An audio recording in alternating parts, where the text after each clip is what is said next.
then they look at Iraq and they say,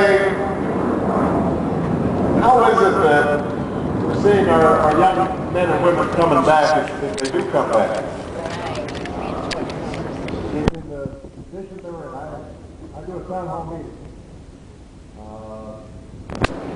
with my senior senator, Dick Durbin, every Thursday morning in the Capitol. And I remember right before we left the Capitol, a young man came up, 25 years old. He was with his wife. He had been in the military for maybe a year. And IED, one of the roadside bombs, exploded. His face was shattered. His arm was no longer functioning. He was unrecognizable. He had a big scar down his forehead. He was blind in both eyes. Had been in an induced coma for 6 months. And we talked about Walter Reed and what a great job the staff does there, how he was trying to put the pieces back together in his life. And his wife was there talking about the struggles that she was going through, making sure that their two daughters were taken care of, about the same age as my daughters. And I thought to myself, did we think through what we were doing when we sent that young man to Iraq? And did we evaluate all the choices that were available to us? And did we level with the American people to make sure they understood the commitments that we were making? And did we explain how much this was going to cost? And did we actually evaluate whether the Shia and the Sunni and the Kurd were going to be able to come together? And did we figure out whether or not we had finished the job in Afghanistan and actually captured Osama bin Laden? Did we understand that we were going to be neglecting Iran and North Korea as they were developing nuclear weapons? And did we do anything about all the other problems where, like Darfur in Africa, where terrorism breeds because we're not investing? And did we understand that the strength of our military has to be matched with the power of our diplomacy and the height of our ideals? Look at that and they say,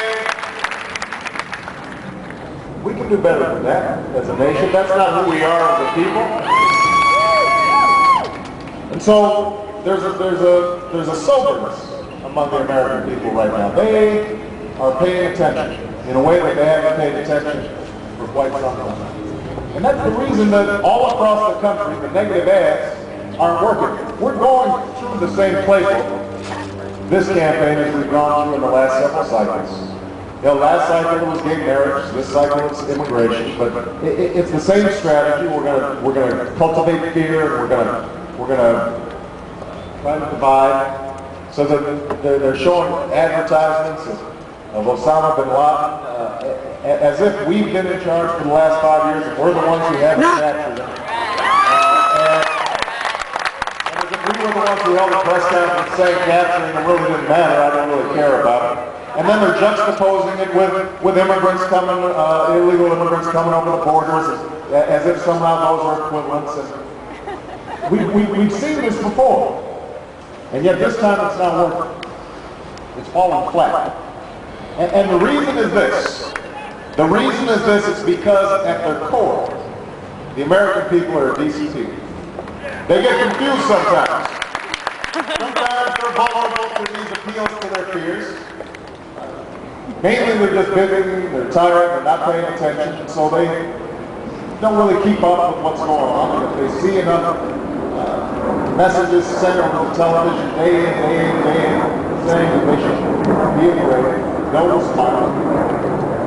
But deep down, this country wasn't built on fear. This country was built on hope.